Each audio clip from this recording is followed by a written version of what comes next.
내 인생을 망쳤던 사람이 어떻게 여기 있어? 절대 안 돼, 이 결혼! 평생을 나 하나만을 위해 헌신하며 살아오신 엄마에게 드디어 봄날이 찾아왔다는 소식을 들었을 때 저는 진심으로 기뻤습니다. 아버지가 일찍 돌아가시고 시장통에서 국밥 장사를 하며 제 뒷바라지를 해주셨던 엄마의 거칠어진 손마디를 볼 때마다 늘 가슴 한구석 바구니가 아려왔거든요.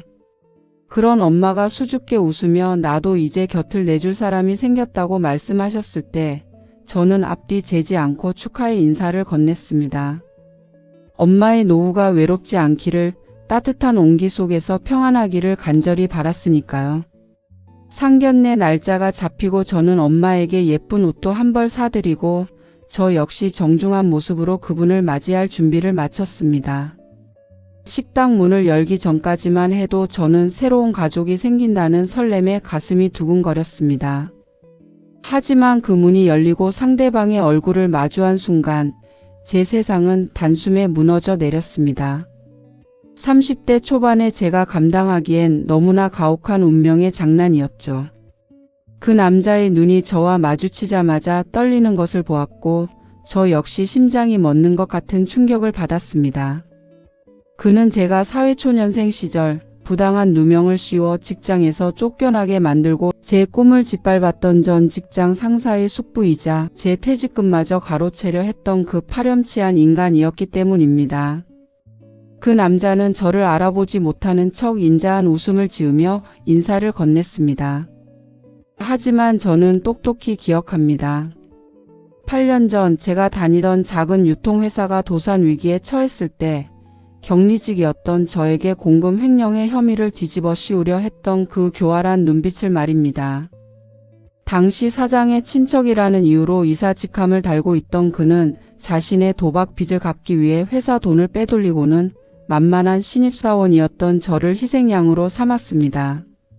증거가 부족해 법적인 처벌은 면했지만 저는 그 일로 업계에 소문이 나 한동안 취업도 못하고 대인기피증까지 겪어야 했습니다.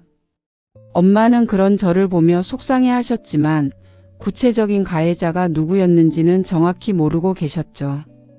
그런데 그 인간이 지금 제 엄마의 재혼 상대라니요. 그는 마치 세상에서 가장 선량한 신사인 양 엄마의 손을 잡고 다정한 말을 건네고 있었습니다. 저는 구역질이 올라오는 것을 간신히 참으며 식탁 아래에서 주먹을 꽉 쥐었습니다. 제 손톱이 손바닥 등을 파고들어 피가 맺힐 것 같았지만 행복해하는 엄마의 얼굴을 보니 차마 그 자리에서 소리를 지를 수는 없었습니다. 하지만 이 결혼은 절대 성립될 수 없는 비극이었습니다.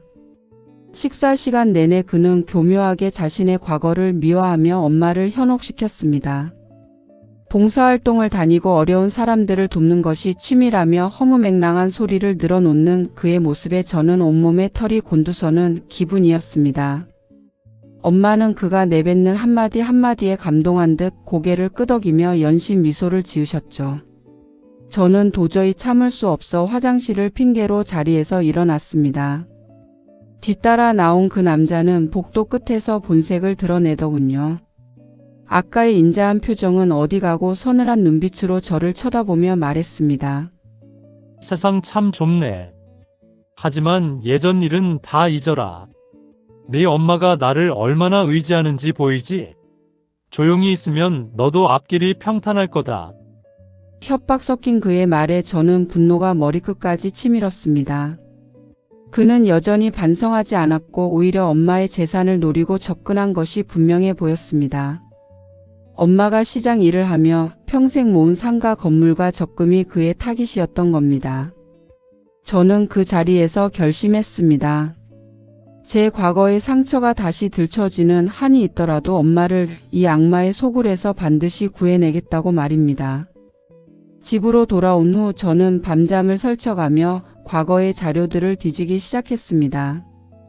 다행히 당시 저를 도와주려 했던 동료의 연락처가 남아 있었고 그를 통해 이 남자의 실체를 더 구체적으로 파악할 수 있었습니다.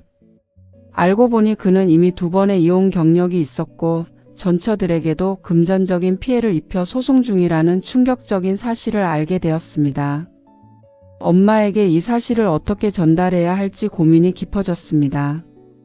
자칫 잘못하면 엄마에게 더 큰 상처를 줄 수 있었으니까요. 하지만 진실을 덮어두는 것은 방관이자 직무유기였습니다. 저는 다음 날 엄마와 마주 앉았습니다. 엄마, 내가 하는 말 끝까지 들어줘. 그 사람 우리가 생각하는 그런 사람이 아니야. 저는 떨리는 목소리로 8년 전의 이야기와 제가 조사한 사실들을 하나하나 꺼내 놓았습니다. 엄마의 표정은 점점 굳어갔고 이내 손을 떨며 제 말을 가로막으셨습니다. 믿고 싶지 않은 진실 앞에 엄마는 큰 충격을 받은 듯 보였습니다. 그럴 리가 없다. 나한테 얼마나 잘해줬는데. 엄마의 부정은 깊었지만 저는 포기하지 않고 증거 자료들을 보여드렸습니다. 며칠 뒤 그 남자는 아무것도 모른 채 엄마를 찾아와 결혼 예물을 보러 가자고 독촉했습니다. 엄마는 이미 마음을 굳힌 상태였죠. 저는 엄마 옆에서 함께 그를 맞이했습니다. 그가 웃으며 다가올 때 저는 조용히 스마트폰을 꺼내 그가 복도에서 저를 협박했던 녹음 파일과 조사한 이혼 판결문들을 테이블 위에 올려두었습니다. 그의 안색이 순식간에 흑빛으로 변하더군요. 이게 뭐 하는 짓이야? 그가 소리를 질렀지만 저는 눈 하나 깜짝하지 않았습니다. 당신이 우리 엄마한테 접근한 이유가 이 건 때문이라는 거 다 알아. 당장 여기서 나가세요. 아니면 바로 경찰에 신고하겠습니다. 엄마는 조용히 눈물을 흘리시며 그에게 말씀하셨습니다. 사람이 어떻게 그래요? 내가 당신을 진심으로 믿었는데. 배신감에 몸을 떨던 엄마는 당당하게 그를 문 밖으로 내쫓으셨습니다. 남자는 끝까지 욕설을 내뱉으며 발악했지만 이미 모든 진실이 밝혀진 뒤였습니다. 그가 떠난 자리엔 정적만이 감돌았고 저는 엄마를 꼭 껴안아 드렸습니다. 사건 이후 엄마는 한동안 식사도 거르시며 힘든 시간을 보내셨습니다. 평생 처음으로 마음을 열었던 사람에게 이용당했다는 사실이 너무나 고통스러우셨겠죠. 하지만 저는 엄마의 곁을 묵묵히 지켰습니다.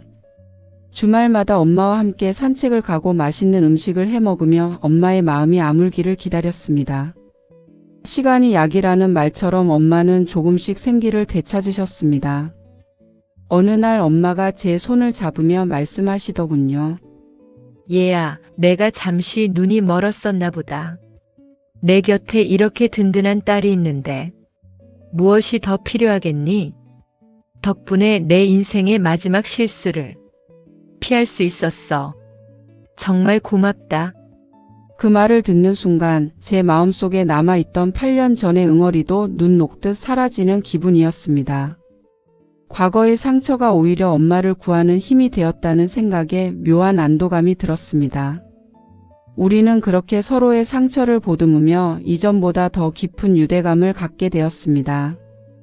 돈보다 소중한 것은 가족의 신뢰와 사랑이라는 것을 다시 한번 깨달은 순간이었습니다. 이제 저희 모녀는 소박하지만 확실한 행복을 누리며 살아가고 있습니다. 엄마는 다시 국밥집 문을 여셨고 이제는 돈을 벌기 위해서가 아니라 손님들과 정을 나누는 재미로 일하십니다. 저 역시 제 일터에서 인정받으며 당당한 사회인으로 살아가고 있고요. 그 남자는 이후 다른 사기 사건에 휘말려 법의 심판을 받았다는 소식을 들었습니다. 인과응보라는 말이 정말 있더군요. 인생을 살다 보면 때로는 뜻하지 않은 악연을 만나 고통받기도 하지만 그 시련을 어떻게 극복하느냐에 따라 미래는 달라진다고 믿습니다. 만약 제가 그때 무서워서 피했더라면 지금의 평화는 없었을 겁니다. 엄마와 저는 이제 주말이면 작은 텃밭을 가꾸며 다가올 내일을 꿈꿉니다. 비록 화려한 재혼은 아니었지만 진실 위에서 다시 세워진 우리 가족의 평온함이 그 어떤 보석보다 빛난다는 것을 압니다. 엄마의 얼굴에 다시 피어난 웃음꽃을 보며 저는 오늘도 다짐합니다. 다시는 그 어떤 어둠도 우리 모녀의 햇살을 가리지 못하게 하겠노라고요. 이것이 저와 엄마가 지켜낸 가장 위대한 승리였습니다.